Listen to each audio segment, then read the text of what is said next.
Sebuah pesan untuk Insinyur 2045 dari kami.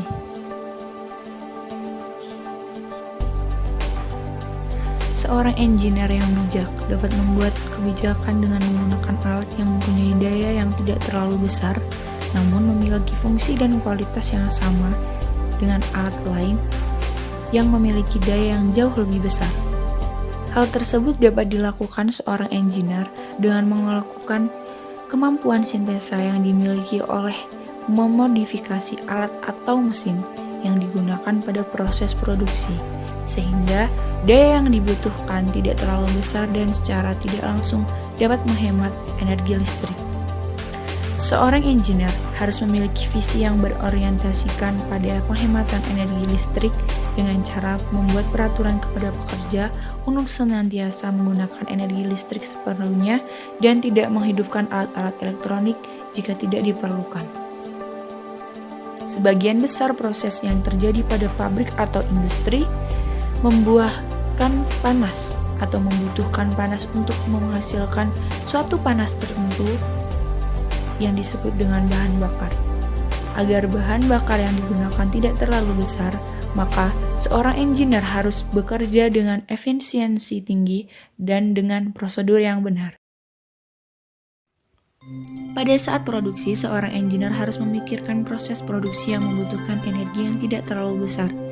Contohnya pada suatu pabrik pupuk, seorang engineer pada proses produksinya dihadapkan dalam dua keputusan yang harus dipilih secara bijak, yaitu menaikkan suhu atau menaikkan tekanan.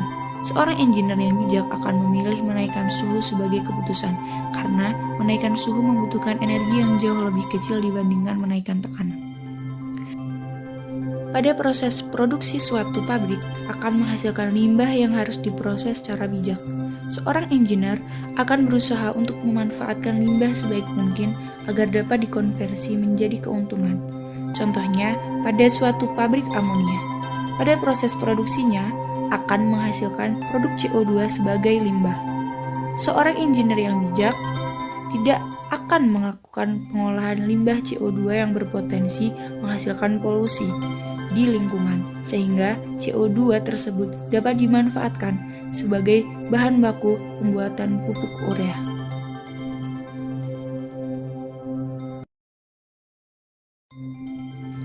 HSE atau sering disebut dengan Health, Safety, Environment adalah bagian yang melakukan kontrol terhadap faktor-faktor yang dapat mempengaruhi kesehatan seseorang, kemudian keamanan seseorang dalam bekerja, dan lingkungan yang dapat terjaga dengan baik tanpa adanya pencemaran lingkungan. Adanya bagian HSE dalam suatu perusahaan bukan tanpa sebab, melainkan adanya undang-undang dan peraturan yang mewajibkan suatu perusahaan untuk mengikuti aturan yang berlaku tentang keselamatan kerja, yaitu Undang-Undang Nomor 1 Tahun 1970 tentang keselamatan kerja yang mengatur sebagai syarat-syarat kesehatan keselamatan kerja. Maka dari itu, sebagai engineer yang bijak harus memperhatikan lingkungan dan keselamatan bumi yang lebih baik untuk masa depan.